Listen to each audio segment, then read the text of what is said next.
You're gonna fail. It's okay. Okay? You're gonna fail. And I'm not talking about the tests. It's one thing. I'm talking about to your knees, your skin, bloody, fail. And that's okay, because you know what? You know down deep inside of all of you, that's how you learn. You need to be motivated by failure. How'd you learn how to walk? You crawled, then you fell down, busted your tooth, got some blood in your mouth, you get up and you walk, right? Self-directed.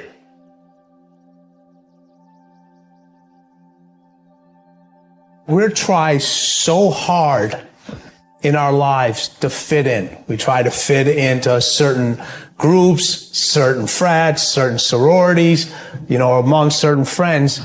Yet the people we idolize are the ones that stand out. But when you're prepared, there is no fear. There is no fear of failure. Okay?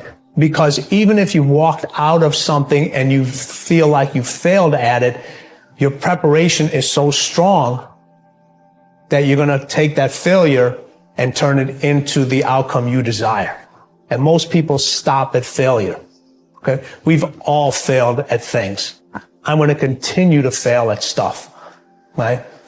It's the most powerful tool you can use. But it all depends on how you use it. In the hands of an individual, it can do unbelievable damage. In the hands of a professional, of a doctor, it saves lives. So it's the same thing with failure. It's how you use it. It's that drive inside of you. Okay? It's what we talk about, the dark side. The dark side is filled with failure, but it's the fuel that burns you like something that's never burned inside you before. If you constantly remind yourself, after every defeat, after every setback, every time you get knocked down, I've got a saying, if life knocks you down, try and land on your back, because if you can look up, you can get up. See, a lot of people, because of failure, they stop believing. Let me share something with you. You will fail your way to success. Yes. 8 out of 10 millionaires have been financially bankrupt. You will fail your way to success. It doesn't matter how many times you fail. It doesn't matter how many times people tell you that you can't do it. It doesn't matter if you don't have a dime in the bank. You will fail your way to success. You don't make excuses for the failure. You grieve it. You feel the pain. You don't brush it off. You don't downplay it. You feel the pain and you don't rush to feel better. Now, listen, this is a principle of life I'm about to tell you. To get past it, you got to go through it. That's true in so many areas, but it's particularly true with failure. To get past your failure, that failure in your life, you got to go through it. You can't go around your failure. You can't go over your failure. You can't go under your failure. You can't ignore your failure. You need to grieve the failure. You need to feel the pain. Now, we don't like feeling bad, but grief is a good thing. Grief is the way we get through the failure, and grief is the way we learn the lessons.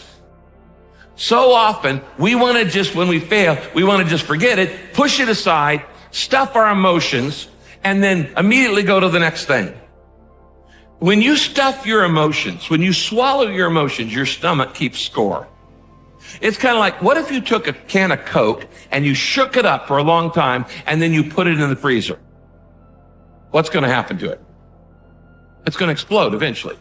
It's going to come out sideways. And this happens in your life when you don't deal with your emotions properly. This is why sometimes 6 months after failure, a marriage falls apart. Or 6 months after somebody gets laid off work, there's another problem. There's a physical health problem, things like that. Because you've shaken up the can and you've got all these emotions feeling inside of shame and regret and fear and insecurity and all the things that come with failure, and you're not dealing with them. And so you shake it up and you say, we're just going to put this in the refrigerator, try to forget about it, and we're going to freeze it, and it's going to explode, and it's going to come out sideways in an affair or in wrong behavior or an impulsivity or an addiction or all kinds of other things. I have seen this thousands of times in people's lives. You don't minimize it. You don't rush to feel better. To get past your failure, you've got to go through the failure.